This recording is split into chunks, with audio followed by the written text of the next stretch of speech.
Bom dia. Que Jesus nos abençoe a todos, nos inspire a cada um e que todos sejamos guardados junto dele em paz. Eu agradeço o convite para estar aqui, a oportunidade de estar aqui com vocês. Ontem conversamos pela manhã no outro auditório, agora há pouco até cheguei um pouquinho atrasado, porque eu estava com o grupo da família da juventude, conversando sobre a vida familiar com os jovens, com a juventude. Então saí correndo de lá e estou até um pouco esbaforido para chegar até aqui. Resolvi testar a minha condição reencarnatória, condição física, e subir a escada assim de 2 em 2 degraus. Então eu percebi que o oxigênio do mundo está diminuindo, que eu não consegui inspirar tudo que eu precisava para chegar até aqui. Então vamos conversar um pouquinho sobre essa proposta, essa pergunta: por que estamos nessa família?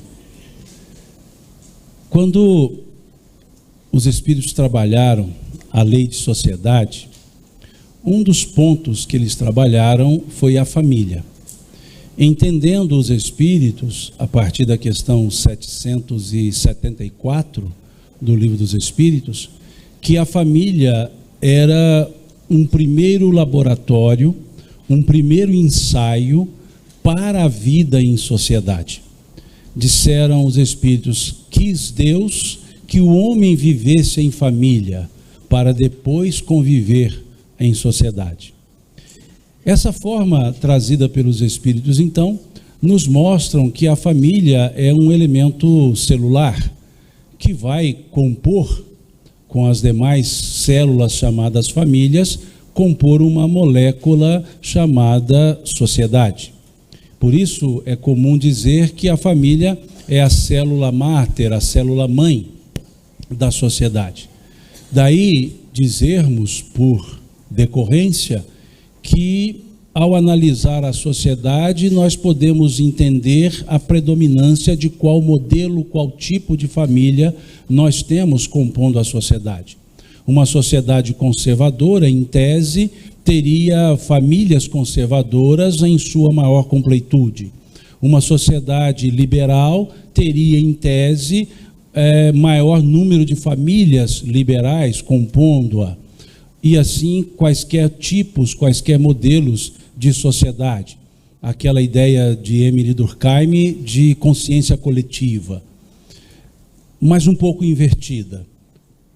Uma consciência coletiva que não determina as consciências individuais, mas as consciências individuais determinando a consciência coletiva. Ou seja, as famílias, em sua maioria em termos de comportamento e cultura, estabelecendo os próprios critérios da sociedade. É isso que a gente infere quando observa essa questão 774. Na questão seguinte, a 775, pergunta-se aos espíritos qual seria para a sociedade o resultado do relaxamento dos laços de família. E eles responderam, os benfeitores responderam: um recrudescimento do egoísmo, um aumento do egoísmo. Essa resposta também nos leva a pensar para um outro aspecto da família.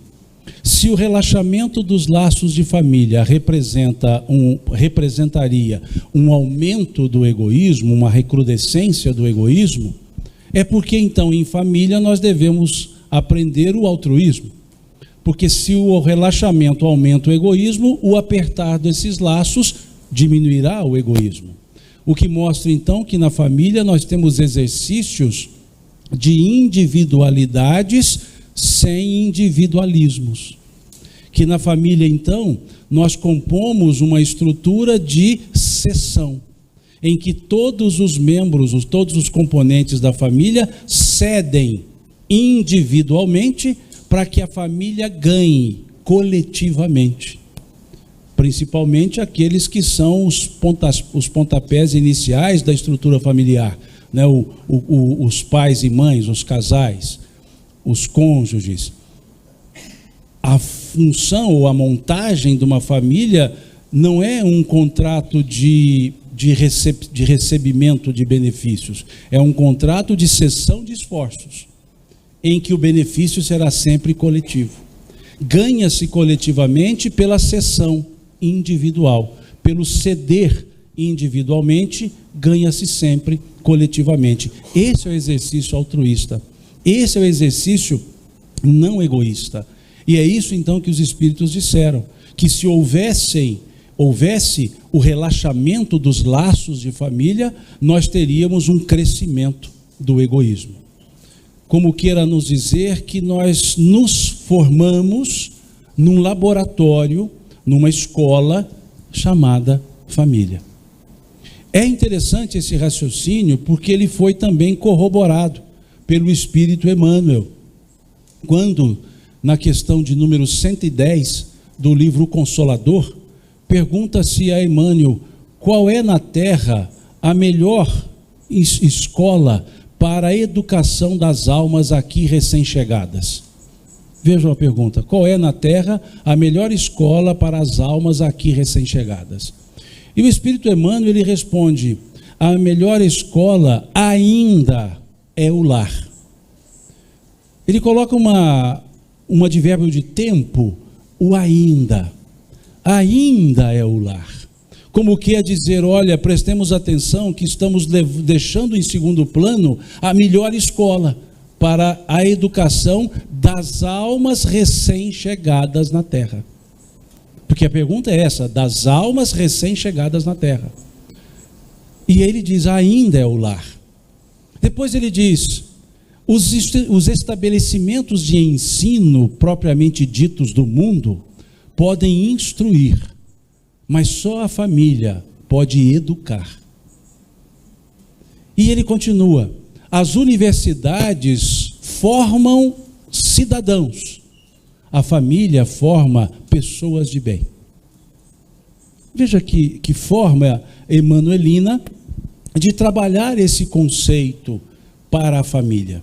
Daí reforçar a resposta dada pelos benfeitores espirituais na questão 775, de que a família, uma vez diminuída ou afrouxados os laços, teríamos uma sociedade egoísta. E ali então, na família, nós temos esse laboratório onde nós desenvolvemos o nosso próprio crescimento, a nossa própria educação. Por quê? Porque na família nós temos a chamada educação natural. O que é a educação natural? Óbvio, a não formal. Aquela que não é institucionalizada. É aquela que acontece no dia a dia, no ir e vir, no fazer e não fazer, no acertar e errar. Na família, nós nos mostramos como realmente nós somos. Na sociedade, entre os estranhos, nós nos mostramos como nós queremos que eles nos vejam. Entre os familiares, não. Nós nos mostramos como realmente nós somos. Entre estranhos, na sociedade, nós usamos palavras muito bem pensadas. Por favor, muito obrigado. Você primeiro, não seja por isso. Com licença. E em casa, sai, cala, dá sossego, some, quieta. Quem nós somos? O de casa ou da rua? O de casa. Porque ali nós mostramos como realmente nós somos, sem nenhuma máscara, sem nenhuma estrutura estereotipada, porque ali nós somos naturalmente os espíritos no nível evolutivo que nós estamos. Ali na família nós então podemos exercer o real significado da palavra educação. Edutire, tirar, retirar. Educar, educare, tirar de dentro. E a família é onde nós nos educamos, porque é ali que nós tiramos de dentro quem nós somos. E vamos nos mostrando. E ao fazer assim, nós criamos uma escola bendita, chamada convivência, chamada família. E nessa escola bendita, nós aprendemos sobre nós mesmos, através da convivência. Quando olhamos a questão de 919 do Livro dos Espíritos, que se pergunta, eu falo que é uma pergunta inspirada por algum de nós, brasileiros, porque a pergunta quer o melhor resultado com o menor esforço. É bem típico assim daquela fase do tipo mineira, bem nossa lá, é custoso demais. Então perguntou-se assim aos espíritos, qual é o meio prático e eficaz? Olha que interessante a pergunta. O que é prático? Fácil, simples. E eficaz, que dê resultado. Em outras palavras, qual é o meio, uma pergunta, se fosse feita por nós, os mineiros, nós diríamos, qual é o meio não custoso que dá certo? Veja, qual é o meio prático e eficaz para se vencer na vida e resistir ao mal, ao arrebatamento do mal? Aí responderam de uma forma filosófica, um sábio da antiguidade já vos disse, conhece-te a ti mesmo. E aí na questão seguinte, 919A, perguntou-se então, entendemos a extensão, a beleza dessa máxima, mas a dificuldade é justamente em nos conhecer. Como fazer? E aí o Espírito Santo Agostinho dá uma aula do como fazer em 1,5 páginas de resposta, dividindo em 3 níveis. Autoanálise, pela dor e pela convivência com o semelhante. E o que nos interessa então é esse item da convivência com o semelhante. Nos conhecer pela convivência com o próximo. E qual é o próximo mais próximo que nós temos? A estrutura familiar. Então ali nós podemos nos conhecer. Nos conhecer por quais meios? Pelas nossas reações. Já que são reações naturais, não são pensadas antes, nós então podemos olhar para nós a cada reação que nós temos e avaliar se era de fato a melhor reação. E se não era, é porque eu não estou no meu melhor momento. É porque eu ainda não atingi aquilo que eu gostaria de ter atingido. Então eu começo a me analisar por essas características, por essas oportunidades, vendo as minhas características. Em vez de ficar só na autoanálise, eu posso utilizar a autoanálise e observar também a minha forma de conviver com as pessoas, a minha forma de ser, de exercer um papel familiar, seja o papel pai, o papel mãe, o papel filho, o papel irmão, ou o papel progenitores na escala, avós, bisavós, não interessa. O papel familiar que eu possa vir a exercer. E normalmente a gente exerce vários papéis familiares simultaneamente. Somos simultaneamente irmãos, filhos, pais, para quem é o pai e mãe. Somos simultaneamente talvez filhos e irmãos. Então nós temos sempre mais de um papel familiar, quase sempre, mais de um papel familiar exercido, e cada papel familiar me permite analisar a mim mesmo. Então nós entendemos por que os espíritos deram ênfase à ideia da família.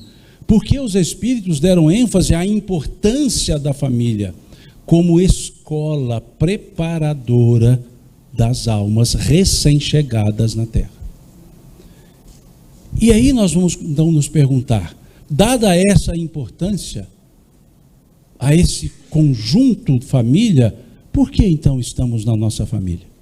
Por que então compomos uma família? E numa resposta rasa, porque necessitamos daquela família. Nós estamos na família certa, com as pessoas certas, no momento certo, para fazer a coisa certa. E é aí normalmente que a gente se complica um pouco e não fazemos bem a coisa certa. Talvez por desconhecimento até desses porquês. Quando eu digo é uma necessidade nossa, é porque faz parte do nosso processo de evolução.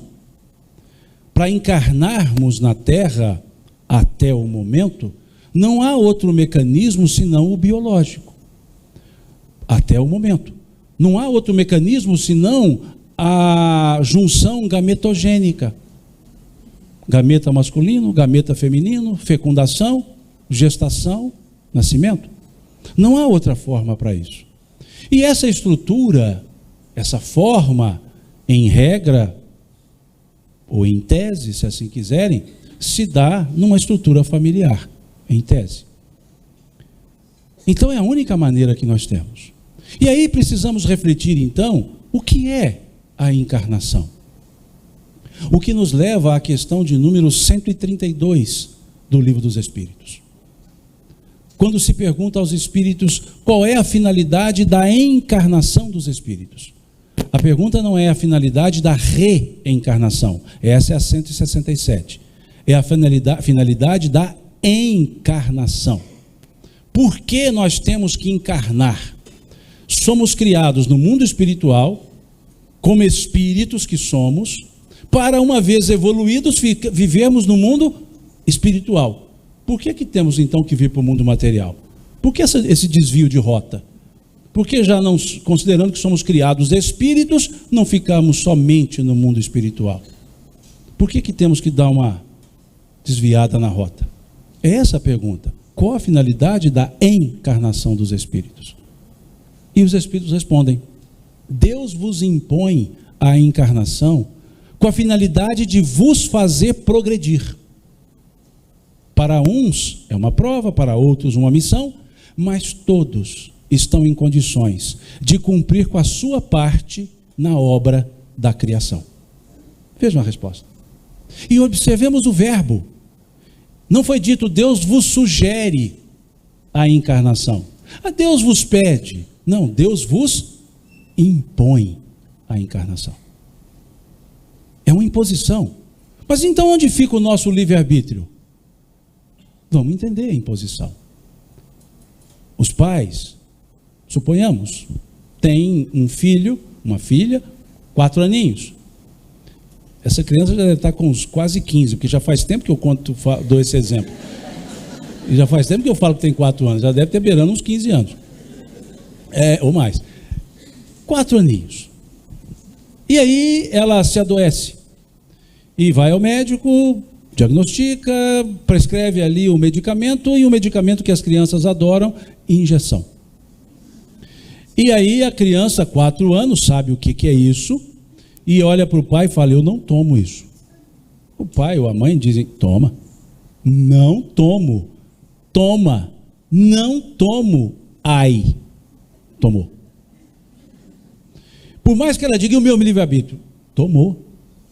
Por quê? Porque o pai e a mãe sabiam que era necessário. E a criança só sabia que era dolorido. A criança visualizava o momento, os pais visualizavam o resultado. E aí então os pais impuseram: estamos para reencarnar. Para encarnar. E aí digo, lá na Terra, na situação atual, não vou. Vai, não vou. Vai, fui. Por quê? Porque eu diviso o momento. Os benfeitores divisam o resultado. Porque é necessário. Então, o verbo impor tem essa conotação, necessidade. Então nós não evoluímos no mundo espiritual? Lógico que evoluímos. É a questão 230 do Livro dos Espíritos. O espírito evolui na erraticidade no estado espiritual? Eles respondem: sim, sempre segundo a sua vontade, em conhecimento. Porém, olha a conjunção adversativa. Quando põe essa bendita conjunção adversativa nas frases, a gente esquece tudo que foi escrito antes, porque só vale o que vem depois. Porque o porém corrige, é adversativa, vai mudar o rumo da conversa. Aí diz: porém, somente o contato com a carne permite exercitar esse conhecimento. Ou seja, vai para a terra. Não tem outro jeito. Porque aqui eu exercito aquilo que eu aprendi em teoria. Aqui eu sou levado a diversas situações. A primeira delas, achar que eu sou único e apartado de tudo. A primeira delas, pelo véu do esquecimento, eu saber que eu sou um ser reencarnado, mas achar que acabei de ser criado. E achar que a vida começa no berço e termina no túmulo. E achar que, embora tenha certeza que o mundo existe do lado de lá, eu trabalho como se só existisse o de cá. Vejam, e é aqui que eu vou trabalhar com isso. Então é necessário esse processo encarnatório. E se as comportas encarnatórias são pela família, uma necessidade da família. Mas essa encarnação, com a finalidade de evoluir, ou seja, ninguém está na Terra senão com essa finalidade, ou para essa finalidade, evoluir. Ninguém está na Terra para sofrer, ninguém reencarnou como punição. Nós encarnamos com uma finalidade evolutiva, e por decorrências de causa e efeito, ação e reação, eu posso aqui, nas condições evolutivas, evoluir por consequências dolorosas. Sofrimento é consequência, beatitude são consequências. Então ninguém nasceu, ninguém encarnou-se para sofrer. O sofrimento passou a ser um mecanismo didático, dado as reticências dos outros, em relação aos outros mecanismos que nós poderíamos ter utilizado para o crescimento. Agir de uma forma tal cuja consequência é danosa. Agir de uma forma tal cuja consequência é benévola. Então só encarnamos com a finalidade. Até o sofrimento é para crescimento, quando entendemos bem o que é essa dinâmica, que não é o foco da nossa conversa. Mas então estamos encarnados com essa finalidade. E quantas vezes reencarnaremos? Quantas vezes forem necessárias? Aí surge o termo reencarnação. E pergunta-se então, na questão 166, o espírito que não progrediu na sua vida atual, como poderá continuar crescendo, ou evoluindo, ou desenvolvendo? Eles dizem, suportando a prova de uma nova encarnação. Suportando a prova de uma nova encarnação. A palavra suportar já vai dizer assim para nós do tipo, encarnar você tem que ter paciência. O negócio é sim mais complicado. Mineiramente falando, o trem é feio. Mas é plenamente viável. Vejam, suportando a prova. Opa, se é prova, pode dar certo, pode não dar. Eu posso acertar, posso errar. Legal. De uma nova encarnação. Então quer dizer que eu já encarnei outras vezes, porque é nova encarnação. Então existem as velhas encarnações. Então existe a reencarnação. Questão 167. Qual a finalidade da reencarnação dos espíritos? Opa, agora já está perguntando a questão das quantidades. A questão 132 era o aspecto qualitativo da encarnação. A questão 167 é o aspecto quantitativo da encarnação. E aí eles disseram qual a finalidade da reencarnação? Provas, expiações, aprimoramento progressivo da humanidade. Aprimoramento progressivo. Ninguém se melhora da noite para o dia. É um processo. Erro muito, erro menos, erro, não erro, acerto.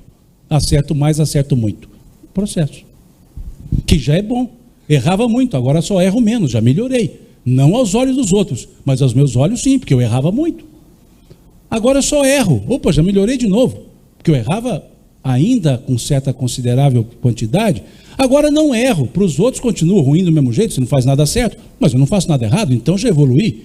Agora começa a fazer certo. Aí aos meus olhos e aos olhos dos outros, aí já melhorei. E depois faço muito certo, e depois só faço tudo certo. Eu ainda não sei quando é que vai ser isso. Mas só faço tudo certo, vai ter um dia. Não sei quando.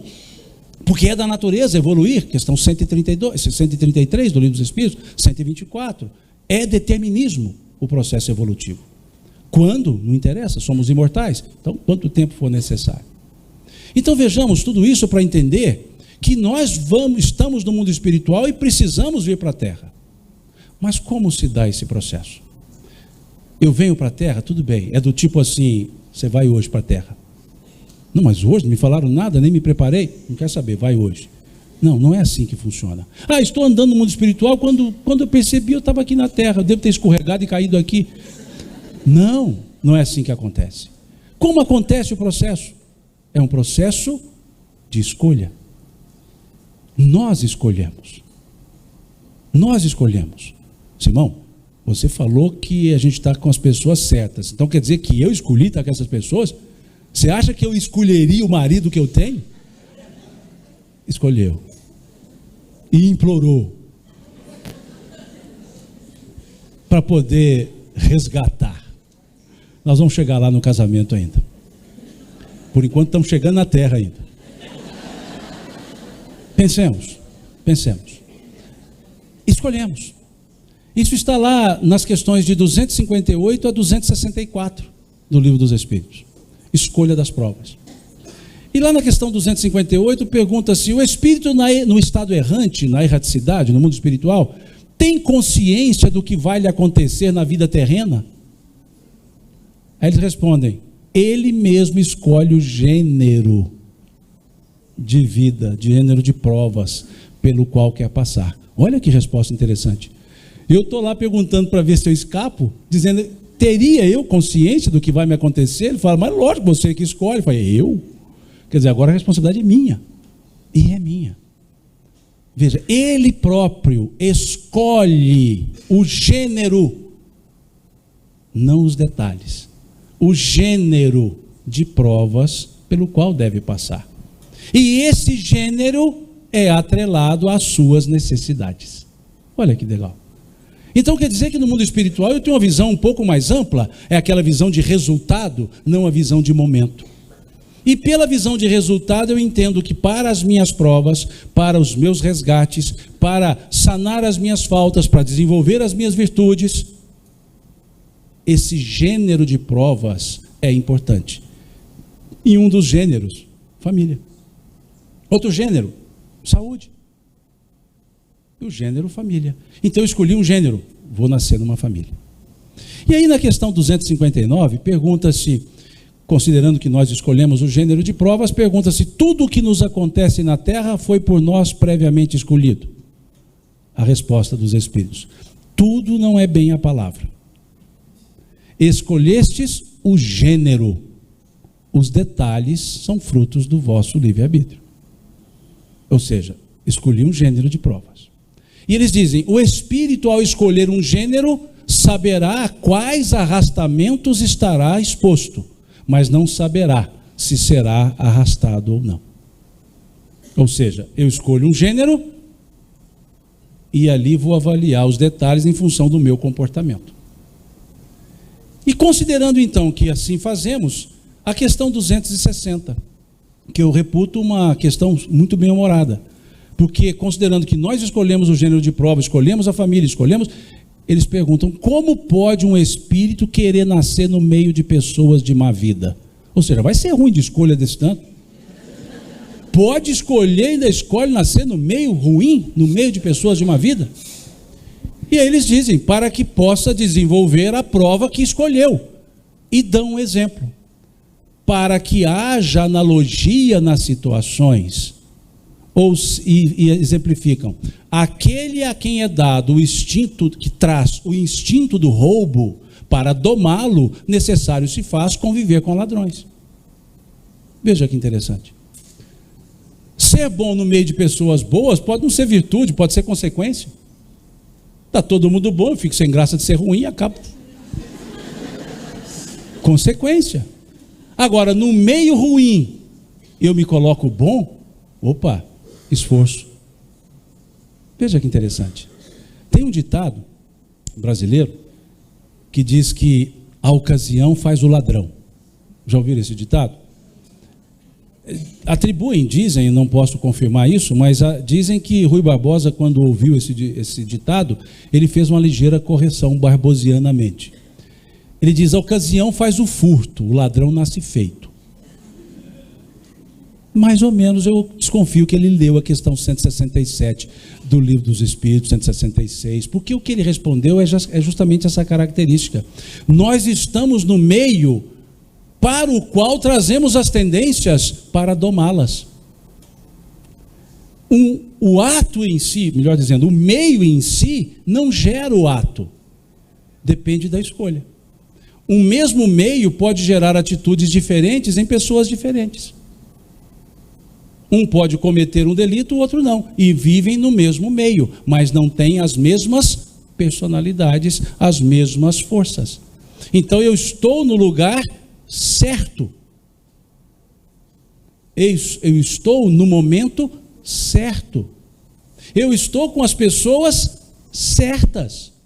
E agora só tem a minha conduta, que vai fazer parte dessa escola da alma, chamada família. Então, por que eu estou nessa família? Porque eu escolhi essa condição encarnatória para o meu crescimento e o crescimento daqueles que comigo convivem, porque nós formamos um grupo que tem as mesmas necessidades, ou semelhantes necessidades, trazemos afinidades. Isso nos leva ao capítulo 5 do Evangelho segundo o Espiritismo, lá no item 12, quando Kardec escreve: o espírito frequentemente renasce no meio em que já viveu, para estabelecer novamente as relações rompidas do passado. Olha que coisa interessante. O espírito frequentemente renasce, não é constantemente. Veja que o advérbio é frequentemente, não é constantemente, né? Advérbio de intensidade. Então vejam, constantemente renasce, não, frequentemente renasce, sim. Ou seja, eu tenho ali na família a oportunidade de reatar compromissos que foram desatados, de solidificar compromissos que não foram ainda cumpridos, de criar novos compromissos, de criar novas vinculações.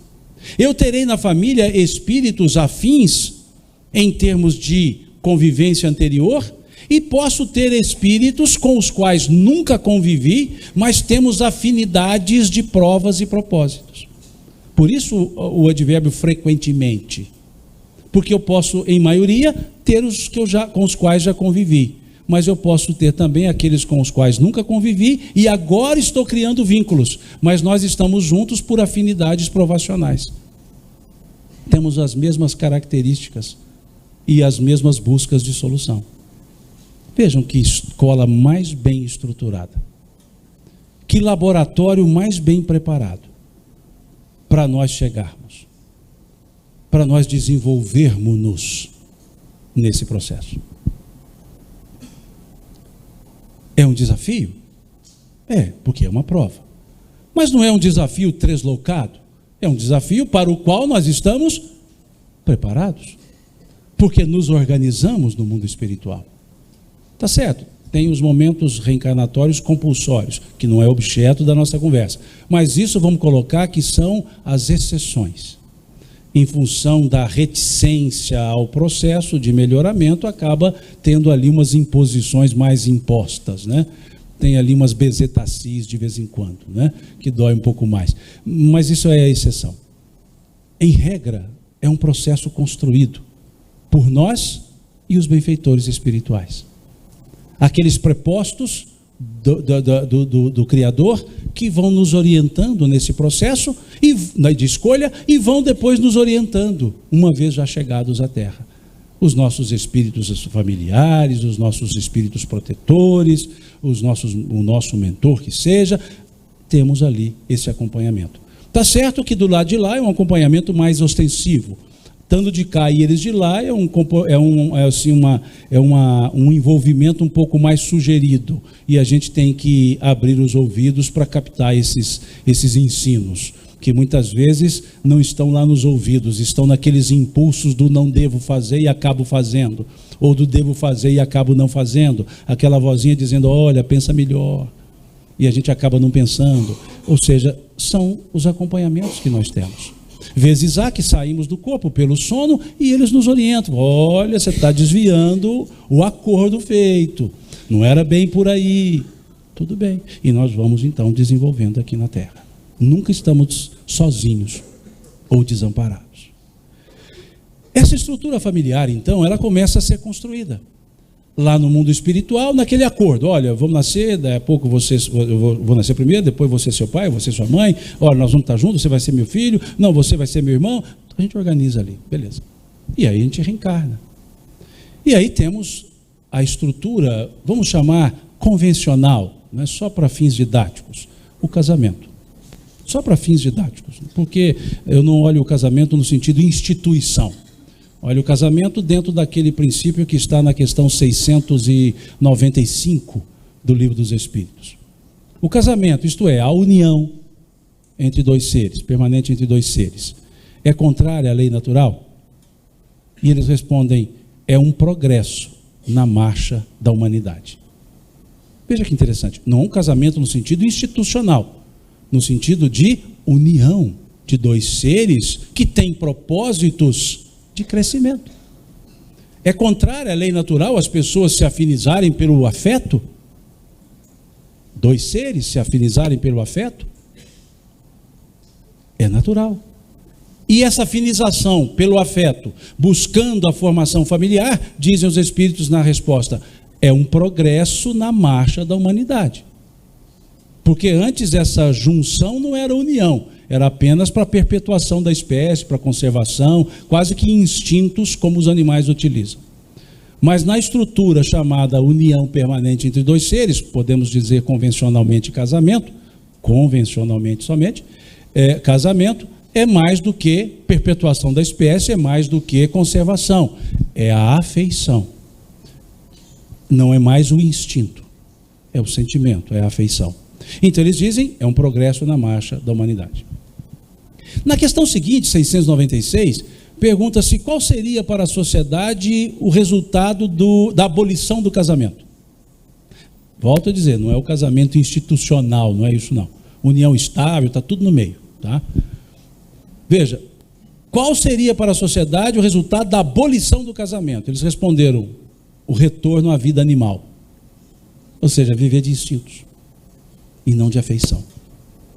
Casamento, união entre dois seres. Então assim, pensando, Martins Peralva, no livro, é interessante, no livro Estudando a Mediunidade, ele coloca um capítulo sobre família. O livro se chama Estudando a Mediunidade, que é um livro que estuda o livro nos domínios da mediunidade. E ele coloca um tópico sobre família. E nesse tópico ele vai trabalhar sobre o casamento. E ele faz uma análise, óbvio, didática somente, né? Termo que ele usa para fins didáticos. Ele diz que nós podemos ter 5 tipos de casamentos. O casamento acidental, provacional, sacrificial, afim e transcendente. Eu vi que alguns fizeram assim, transcendente, esse negócio está longe, hein? Eu vi que alguns fizeram essa cara. Não está muito longe não.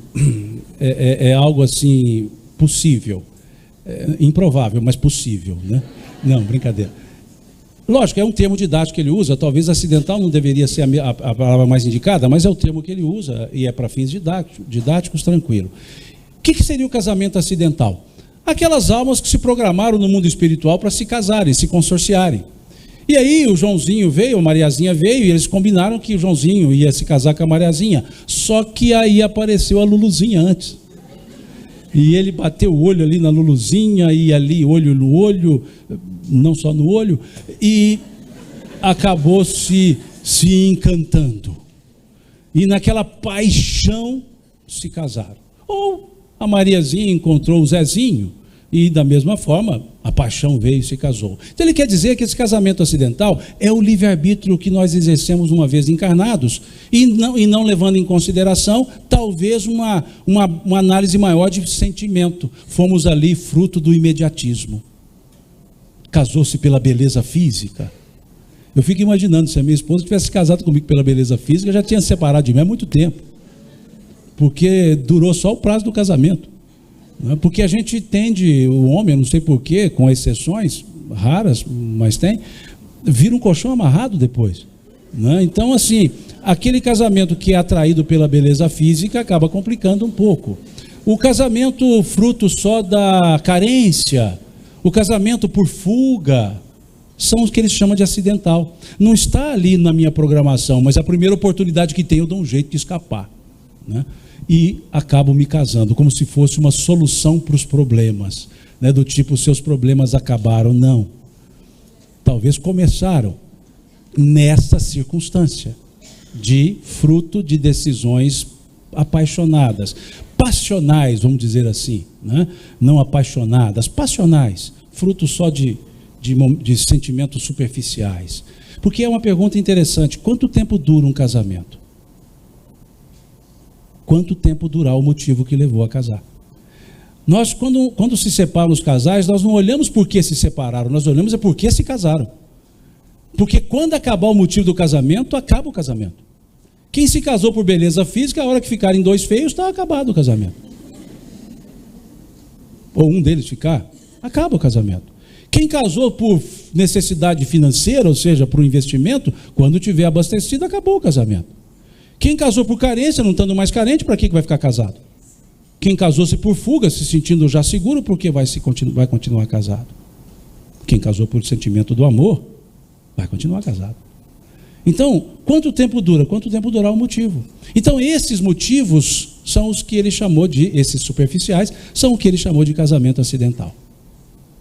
O casamento provacional é aquele casamento mais, segundo ele, mais comum, mais verificado.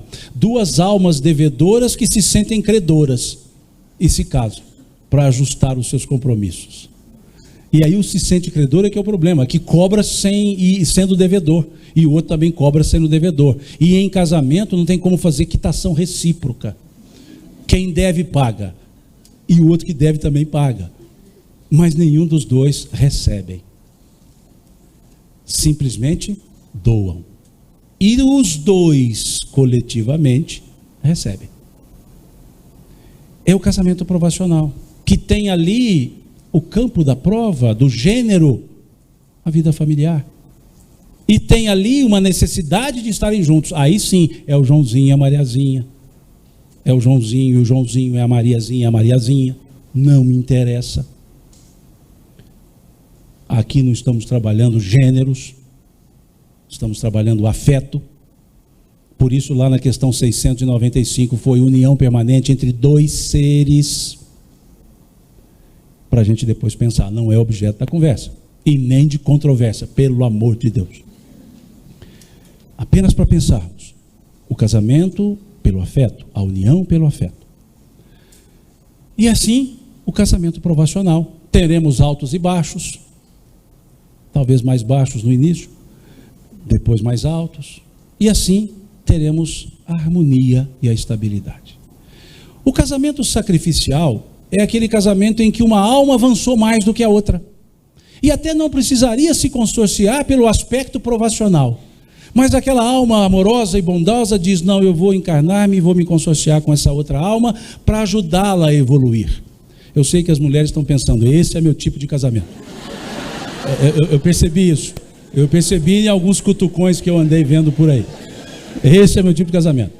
Pode ser, né? Não sei qual das duas está puxando a outra alma, mas é sim. Isso é natural acontecer. Porque faz parte do afeto, faz parte do amor, faz parte não do estou melhor e você pior, faz parte do estamos juntos e cresceremos juntos. É o casamento sacrificial. Sacrifício, no sentido bem etimológico da palavra sacrifício. A palavra sacrifício, ela vem de duas palavras latinas, sacrum mais facere. Sacrum facere, sacrifício, tornar sagrado. Sacrum facere, fazer sagrado. Sacrifício nunca é difícil. Sacrifício não significa sofrimento. Sacrifício significa dar um tom sagrado àquilo que eu estou fazendo, dar um tom de importância e seriedade àquilo que eu estou fazendo. Isso é o significado etimológico da palavra sacrifício, que em termos semânticos acabou tomando uma conotação de é coisa muito custosa, mas na verdade é coisa muito prazerosa, porque é fruto de uma maturidade. Esse é o casamento sacrificial. O casamento afim são duas almas que se afinizam plenamente, sem nenhum compromisso, são duas não devedoras, duas não credoras de si mesmas, entre si, melhor dizendo, mutuamente, mas que juntas produzem mais, juntas se sentem fortalecidas, juntas podem fazer muito. E aí essas almas se consorciam e muitas vezes têm como filhos aqueles espíritos com os quais nenhuma ligação tiveram, mas têm um compromisso de auxiliá-los nas provas mais penosas, e para isso precisam ser cônjuges mais bem equilibrados na relação entre si. E os casamentos transcendentais, que é um afim, é um upgrade do afim, né? É um estágio do afim, em que aquelas almas se identificam plenamente e se consorciam também pela proximidade e fortalecimento para causas muito maiores, que normalmente não têm filhos, não por escolha ou não, porque adotam a humanidade inteira para filha, vivem para o bem da sociedade, da humanidade, seja na área de conhecimentos, seja na área da filosofia, seja na área da religiosidade, são verdadeiros apóstolos para a humanidade, mas que têm a amorosidade, o amor muito forte entre si e se realizam juntas. Então vejam, a gente se encaixa aí num desses 5, num desses 3, num dos 2. O acidental ou o provacional, brincando, tem muita gente aí no terceiro, eu não vi, mas tem muita gente no terceiro, tem sim.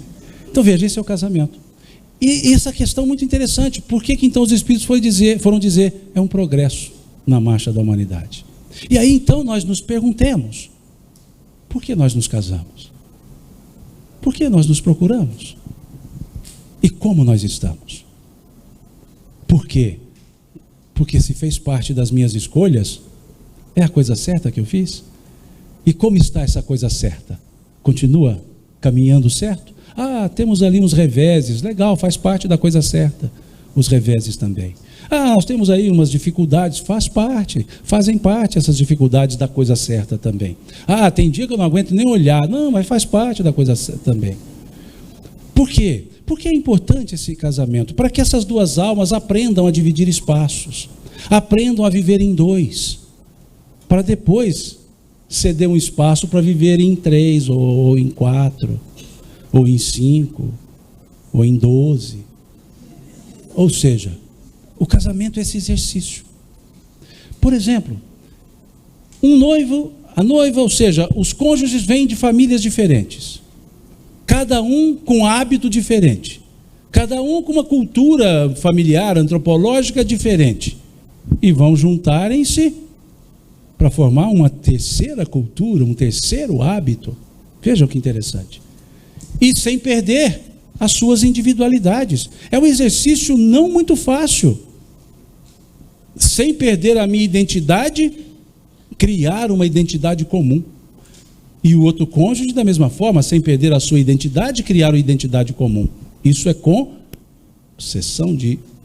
E muitas vezes, por exemplo, o marido não consegue dormir à noite cobrindo com nada, mal aguenta um virol. A esposa só dorme se for com 3 cobertores. Vão ter que entrar num acordo para resolver essa questão, sem criar dissensões e divisões. A esposa só dorme na escuridão total. O marido tem que dormir com a luzinha acesa em algum lugar, porque senão ele acorda até claustrofóbico, né? Achando que está apertado e tudo mais. O marido só dorme assistindo televisão. A esposa detesta qualquer barulho para dormir. Se bem que a televisão deve ficar na sala de televisão, não no quarto, né? Mas suponhamos que fique no quarto. O marido adora molhar o pão no café. A esposa detesta esse ato. Vão ter que entrar num acordo para viver em 2. Agora, questões muito simples. A indústria entendeu esse problema e criou o edredom. E aí resolveu os 3 cobertores e o virol. Um edredomzinho resolve. Criou-se o tampão de ouvido. Criou-se a possibilidade de molhar o café de costa para a esposa, molhar o pão no café de costa para a esposa. E aí vão convivendo. e vão se ajustando, e vão se organizando. E as outras questões dos gostos, da personalidade, da maneira de interpretar os fatos, também vão sendo harmonizadas. Nós nunca teremos marido, esposa, companheiros, nós nunca teremos igualdade. Nós teremos semelhanças. Mas semelhanças porque tem um objetivo comum: a harmonização para lidar com a família, com os filhos. Então um cede daqui, outro cede dali, um ganha de cá, outro ganha de lá, e assim se organizam e cada um continua. Porque quando a proposta de junção, de união, é no sentido de um transformar o outro, o risco do insucesso é grande. Aquela mãe que chega para o filho e fala, a mãe mineira, né? Meu filho do céu, você vai se casar com essa moça? Vocês dois brigam o dia todo. Ele vira para a mãe e fala, pode deixar, mãe. Depois que nós nos casarmos, eu mudo ela. Assim, muda ela, uma palavra só, bem mineiro. Porque mineiro não gosta de muitas palavras. Para que ficar gastando muita palavra? Você junta e dá uma só, fica fácil. Muda ela. E a mãe chega para a filha e fala, filha, você vai se casar com esse homem, com esse moço, vocês dois brigam o dia todo. Ela fala, pode deixar, mãe, depois que nos casarmos, eu mudo ele. Muda ele, muda ela, muda ele, muda ela, eles conseguem. Ele fica como ela era, ela fica como ele era. Diferente do mesmo jeito. Então as diferenças são naturais. E aí que vem a harmonia. Porque a harmonia é justamente a soma dos desiguais. É a harmonia que permite que instrumentos com sons diferentes, tocados simultaneamente no mesmo acorde, tenham um som só chegando aos nossos ouvidos. Mas cada instrumento, se chegarmos lá perto, terá o seu próprio som. Mas tocados harmonizadamente, as diferenças são mantidas, mas o objetivo comum é atendido, um só acorde. E assim é o casamento. Como Gibran, o poeta libanês, certa vez escreveu lá no livro O Profeta. Quando pediram a ele, fale do casamento, ele diz, maridos, esposas, amai-vos um ao outro, mas não façais do amor um grilhão. Dai de comer um ao outro da mesma bebida, mas não bebais na mesma taça. Sede vós como são as cordas da lira, que são separadas, mas vibram juntas, numa perfeita harmonia. Ou seja, nós mantemos a individualidade e aprendemos a viver na coletividade. Aí sim, preparamos para receber os filhos. Aí sim, o campo de provas, o campo de laboratório vai se ampliando. E aí chegam os filhos. E nos fala Dona Teresa de Brito, no livro Vereda Familiar, ela escreve, quando Deus vos confia uma alma que vem do invisível para os sagrados compromissos do lar, é porque Ele sabe que no meio em que viveis, com os recursos que tendes, parcos ou fartos, terão ou tereis condições de bem encaminhá-los para a vida. Veja, programado. Com muito ou com pouco, vai dar certo, porque está na programação. Esses são os filhos, são as almas. Aliás, um belíssimo livro, psicografia do Raul Teixeira, o Espírito Teresa de Brito, editado em 1996, atualíssimo, mais de 20 anos, atualíssimo. Inclusive a exposição de motivos que ela coloca para ter escrito o livro, que continua do mesmo jeito. Falávamos agora com a juventude sobre isso, com os pais de jovens sobre isso, na verdade. Então veja, esses são os filhos que nos chegam. Chegam para esse compromisso de crescimento, que receberão dos pais a atenção, o atendimento, a instrução e a educação, já que a família é o meio educativo, e ali entendendo que são espíritos que vieram com um propósito de crescerem, de evoluírem. E percebendo que são espíritos apartados de nós, que nós geramos um corpo, que os espíritos habitam, mas que não geramos o espírito, que eles são seres espirituais diferentes de nós, mas que têm um propósito comum a nós, e que tem no afeto, no amor, a amálgama para a sustentação da convivência. Sobre isso, certa vez, também perguntado, quando eu digo perguntado ao profeta Khalil Gibran, na verdade é um livro ficcional, né? O Profeta é uma obra que ele cria diálogos. Então o poeta libanês, ele criou um diálogo dizendo: fale-nos dos filhos. E aí ele escreveu: vossos filhos não são vossos filhos, são os filhos e as filhas da ânsia da vida por si mesma. Vêm através de vós, mas não de vós. E embora vivam convosco, não vos pertencem. Veja, eu desconfio que ele leu lá a questão 167 para falar isso. Porque de fato é isso.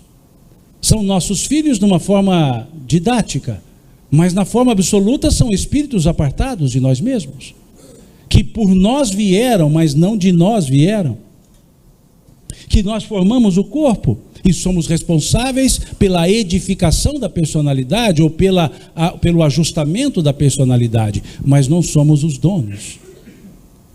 Porque numa outra encarnação pode ter sido eu, o filho desse que hoje é meu filho, ou numa próxima ser eu, o irmão, porque são papéis familiares de espíritos apartados.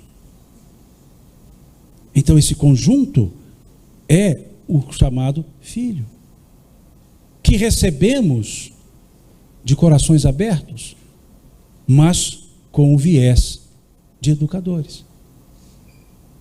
E ali, desde a infância, já vamos lidando com esses filhos. E pensemos, a reencarnação, a chegada na Terra é necessária. O chegar numa família determinada faz parte das provas, das necessidades de provas. Mas nós podemos conjecturar também se a ordem da chegada dos espíritos também teria um efeito didático. Por que eu sou o caçula? No meu caso, eu sou o caçula mesmo. 9 filhos. E aí lembraram que tinha eu também. Né? Os 8 falaram: tem mais um aí, o Simão está chegando, já chegou faz um pouquinho. Porque foi mais ou menos assim, ninguém esperava. E aí, de repente, minha mãe falou: uai, estou grávida. Né? E aí chegou eu. Um pouco reticente até, que demorou um pouco, foram quase 5 dias de parto. Do tipo assim, vai que esse mundo não é bem o que eu estava querendo e tal. Mas não deu certo, eu acabei tendo que vir e deu certo. Mas vejam, será que o que nasceu primeiro, o que nasceu na ordem do meio, o fato de ser gêmeos, ser único, adotivo, tem relação com os campos provacionais? Tem. Tem, não pela condição natural, mas por algo que nós mesmos criamos, os nossos processos educacionais materiais. Não é regra, não é regra. Mas pensemos, não é assim em todos. Como é que é mais ou menos o jeito de lidar com o filho mais velho? O primeiro. Primeiro que ele é o primeiro, ou seja, é o único filho que viveu sozinho com os pais durante um tempo maior do que qualquer outro. Correto? E também é o filho da inexperiência. Para você saber quem é o mais velho é fácil, é só você perguntar assim: você usou cuero? Usou, então é o mais velho. Não, mas pessoal, é tudo mais antigo. Quanto tempo você ficou no cuero? Mais de um mês? Sim, então é o mais velho. Porque o primeiro filho, quando nasce, enrola num cuero, fica ali segurando. Falam que a criança só descobre as mãos depois de um mês, mas é lógico, o cuero fica mais de um mês ali. Como é que ela vai saber que tem mão? Ela não sabe nem que tem corpo, porque está ali preso. O segundo filho nasce com camiseta Los Angeles Lakers, Chicago Bulls, New York Knicks, né, quando muito um bonezinho. O terceiro filho está lá, nasce, fica só de fraldinha. Mas o primeiro não. O primeiro filho é aquele que, se pensar, quando criancinha, se cogitar da possibilidade de um dia pisar descalço no chão, a mãe fala: você vai ficar doente. Pode parar com isso, você vai ficar doente. O segundo, a mãe fala: menino, você está andando descalço. O terceiro fica lá sujinho, andando no chão. O quarto, ela fala: está por aí. Veja. As características, mais experiência. Então o filho mais velho, aquele espírito que ali reencarna, é um espírito que precisa lidar com algumas situações, que só naquela condição ele pode lidar. Porque ele também, ele é colocado, ele é elevado à condição de representante dos pais. O pai ou a mãe vai sair e falar assim: toma conta dos seus irmãos mais novos. A menina mais velha, se for uma filha assim, fala, olha lá o arroz que eu deixei no fogo, né? E o mais velho fala assim, você vai assumir o meu lugar na empresa. Você tem que ter a minha profissão. Veja, ele tem essa característica. Então é um espírito que precisa ser dominado e ter oportunidade de exercer o domínio. Ou seja, ele acaba mandando, se o pai não mandá-lo. Ou seja, ele vai lidar com as autoridades e trazer a justa medida. É aquele também, o espírito paciente, fala, tá bom, eu vou aguentar ficar um mês com coelho, tudo bem.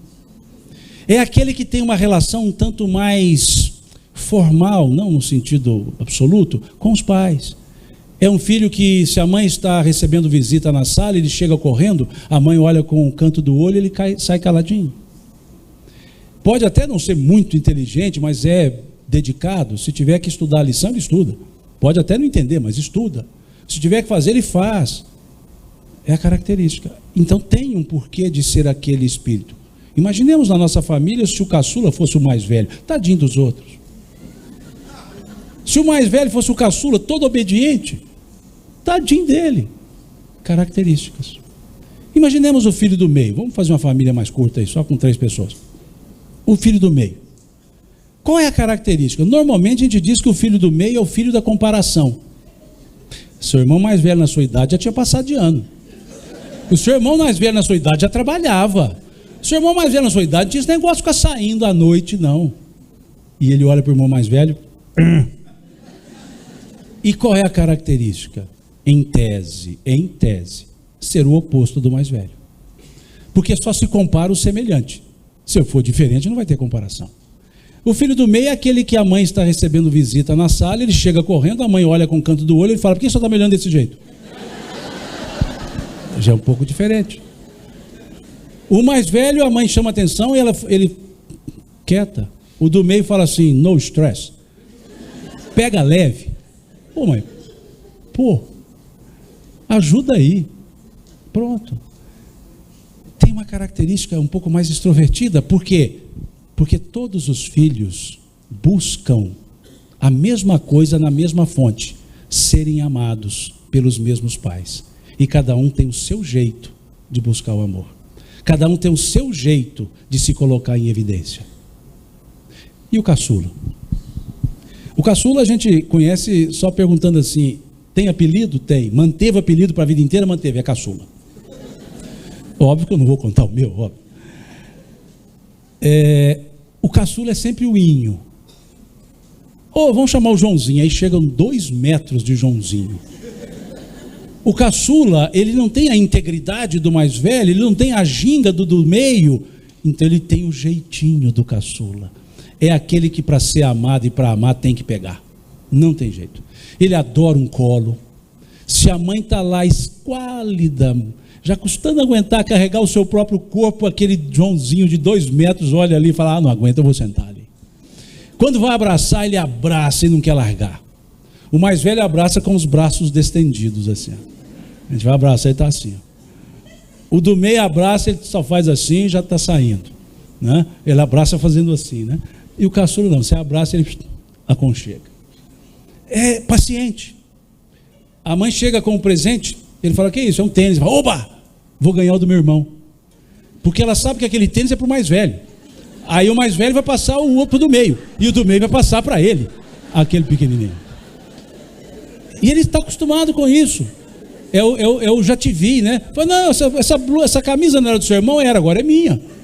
Herdei. E leva de boa. Mas não é bobo. O irmão mais velho está querendo sair, está se arrumando, e ele olha para o irmão e fala, onde você vai? Fala, vou dar uma saída aí, vou dar um rolê. Sou bem antigo, né? Eu vou para a balada, para ser mais novo. Aí ele fala assim, eu quero ir com você. Fala, que isso? Você é um menino, você é um pirata, não te levo de jeito nenhum. Mãe! Ou seja, ou me leva, eu conto o que eu sei a seu respeito. Vamos comigo. Veja, características. Que prova vai exercer ali? Justamente essa. Ele vai perceber que precisa ter elementos para conquistar espaços. Tem 2, 3 na sua frente.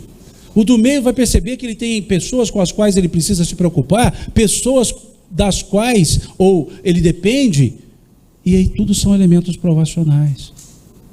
O filho único. É problemático. Não, o problema nunca é ser filho único. O problema é ser filho de pais de filho único.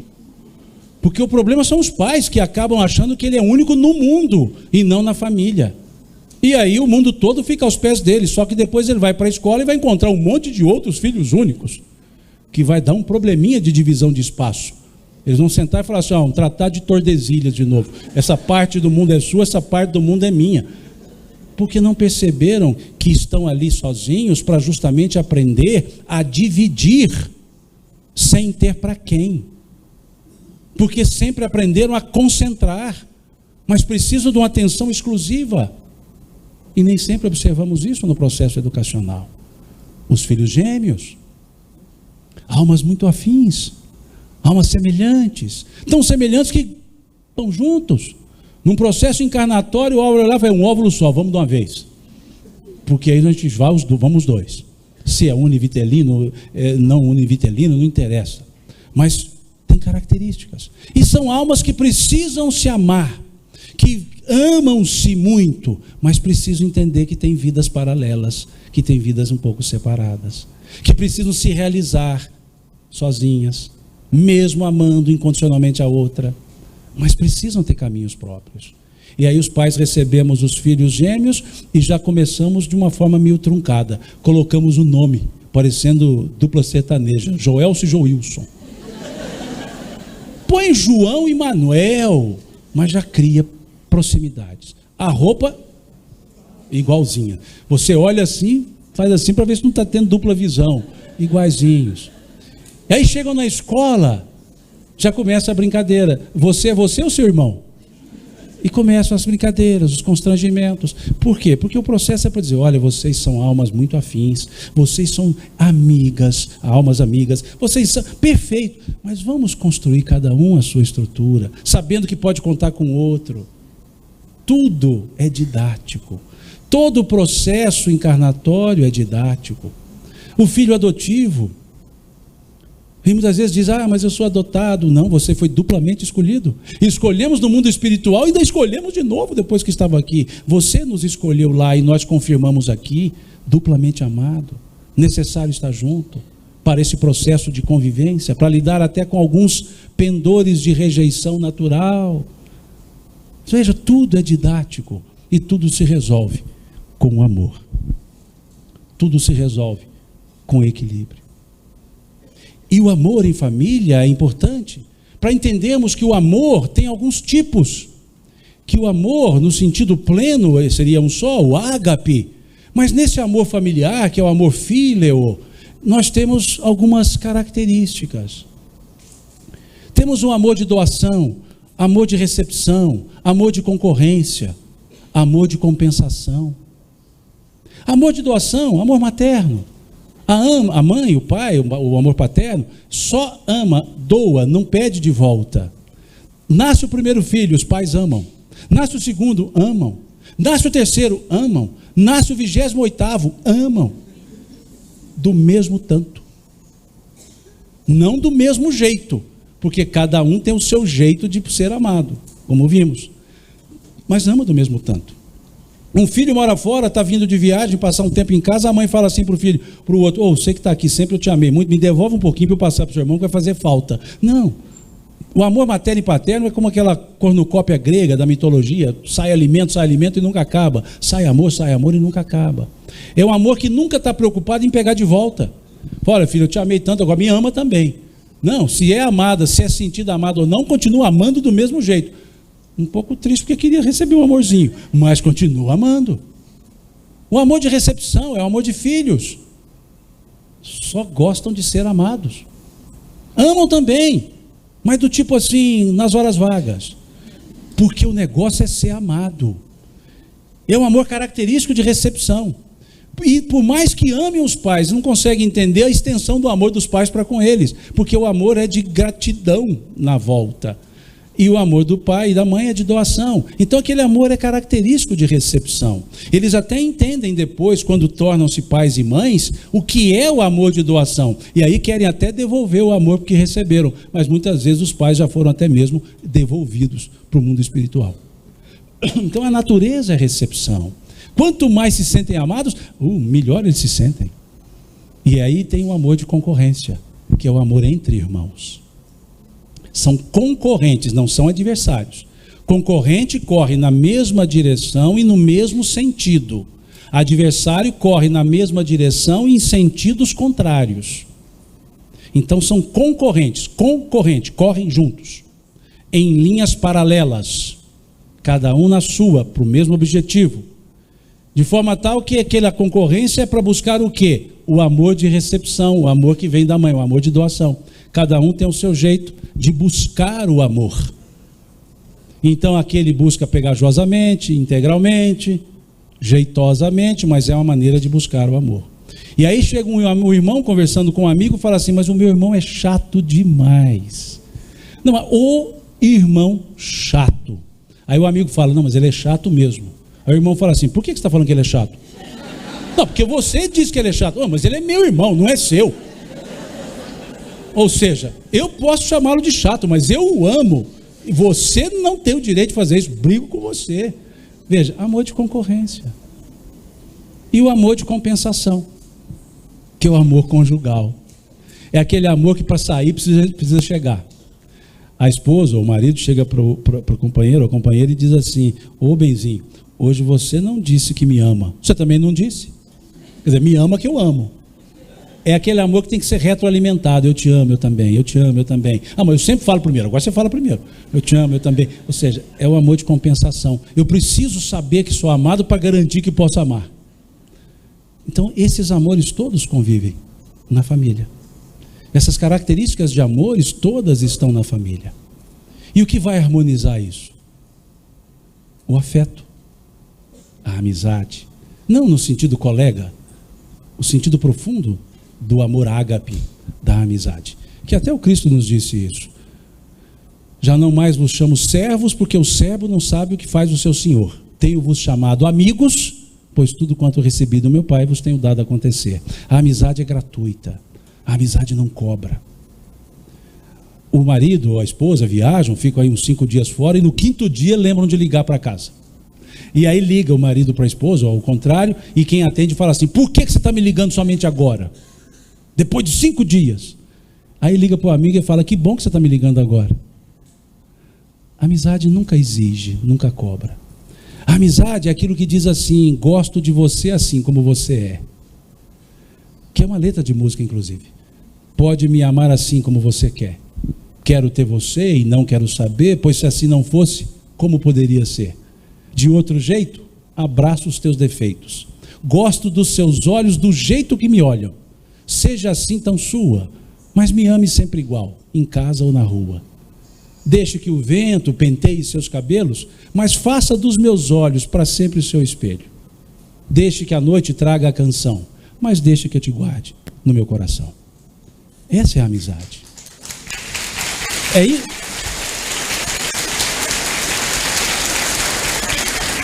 É esse o elemento que vai unir os amores. O amor é o telhado que protege.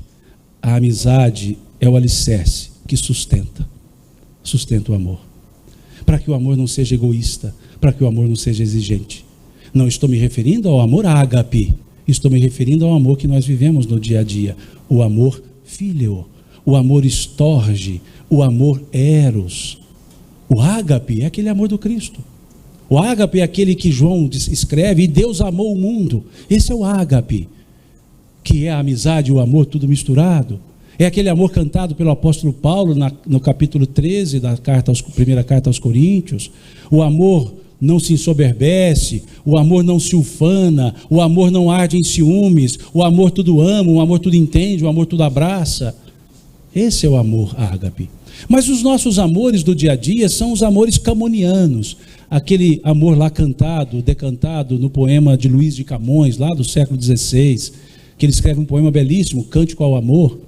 E esse amor do dia a dia nosso, ele escreve, o amor é o fogo que arde sem se ver, é ferida que dói e não se sente, é um contentamento descontente, é dor que desatina sem doer, é o estar-se preso por vontade, melhor dizendo, é um não querer mais que o bem querer, é um solitário andando por entre as gentes, é um nunca contentar-se de contente, é cuidar que se ganha em se perder, é estar-se preso por vontade, é servir a quem vence, o vencedor, é ter para com quem nos mata a lealdade. Como pode o amor causar no coração dos homens amizade, se tão contrário a si é o mesmo amor? Qualquer semelhança com a música Monte Castelo não é mera coincidência. É Ctrl+C, Ctrl+V. E essa é a maestria de Renato Russo.